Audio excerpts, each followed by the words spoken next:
Itong project na to, bibigyan ko kayo ng kopya nito, no? Bibigyan ko kayo ng, ito yung project briefer na galing sa DPWH. Galing to sa DPWH website, no? Project briefer to. Bibigyan ko kayo ng kopya nito. Ito construction ng isang flood control structure, yan, nakikita nyo ngayon.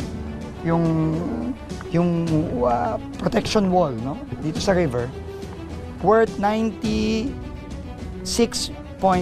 million from the 2024 GAA, no? This contract was started on March 20, 2024. Tandaan nyo yung data. March 20, 2024. Nakalagay dito, ang kanyang duration is dapat 270 days. Okay? Pero, nung June 11, so April, May, June, so less than 3 months, nakalagay dito, actual accomplishment, 100% in 3 months. So, tandaan nyo yan, ha? 270 days dapat. Diba? 3 months, wala pang 3 buwan, nakalagay dito, 100% accomplished na siya. Kumolekta na yun, sir?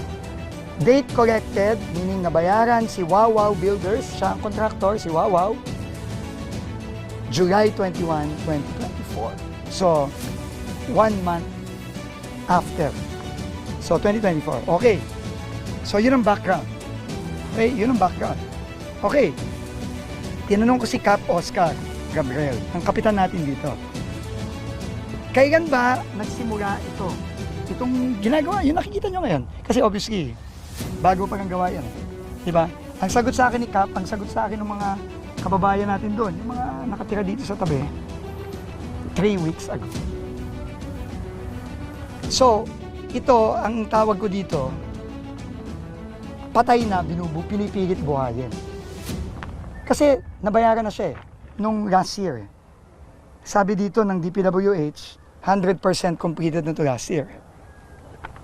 Pero, siguro, 3 weeks ago, umiinit, nag-iimbestiga na ang Senado, nag-iimbestiga na ang Kongreso, nagalit na ang Pangulo.